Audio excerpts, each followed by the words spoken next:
আজকে বিকেল 4টের সময় একটু বেরিয়েছিলাম দুজনে মিলে ঘুরতে। আর এইদিকে দেখো আকাশে কি পরিমাণে মেঘ করেছে যে বলার মতন না।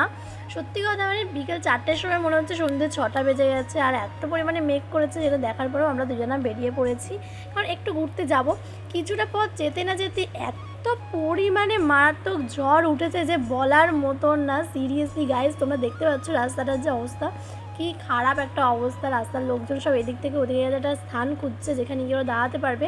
তোমরা জাস্ট ঝড়টাকে দেখো, মানে এত পরিমাণে ঝড় উঠেছে আমি আর এগোতে পারছি না, না পেছোতে পারছি। মানে উল্টো পাল্টা ঝড়, পেছন দিয়ে সামনে দিয়ে সব দিক দিয়ে ঝড়টা আসছে, বলার মতন না। সত্যি এতটা পরিমাণে ঝড় উঠেছে, আমি তো মনে মনে ভাবছি আমি মলের ভেতর ঢুকে যাই, তারপর বৃষ্টিটা হোক। তার কারণ ভিজে গেলে তো শেষ, দাঁড়িয়ে কোনো লাভই নেই।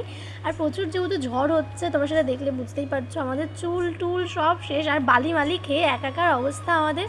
চলে এসেছি এক্সেস মলে একদমই। আজকে একটু এক্সেস মলেই আসছিলাম কিছু শপিং করার জন্য। তো এখানে এসে দেখতে পাচ্ছি প্রচুর পরিমাণে ঝড় উঠে গেছে। ঝড়টা বাড়ির থেকে হলে সত্যি আর বেরোতাম না। হালকা মেঘ করেছে দেখে বেরিয়ে তো আজকে প্রচুর বিপদে পড়ে গেছিলাম।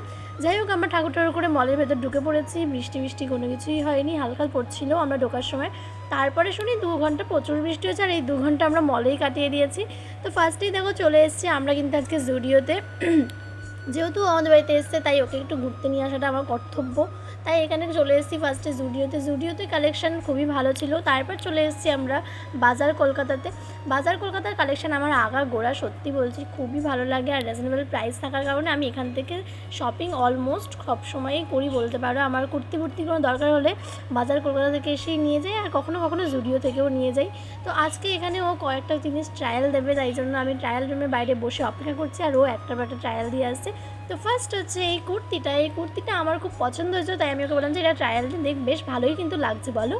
আর তারপরে নেক্সট হচ্ছে এই কুর্তিটা, এটা ও নিজে পছন্দ করেছে, বাট ছাপাটা সত্যি খুবই সুন্দর দেখতে। কিছুটা ওয়ান পিসের মতো লাগছে, বাট সত্যি খুবই সুন্দর লাগছিলো।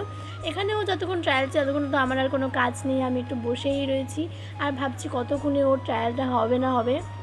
নেক্সট ও আর একটা ওয়ান পিস ট্রায়াল দিয়েছে। সিরিয়াসলি ওয়ান পিসটা যত প্রশংসা করবো ততটাই কম। এখানেও অনেক কিছুই ট্রায়াল দিয়েছে, সব কিছু আর দেখাতে পারলাম না ভিডিওর মাধ্যমে।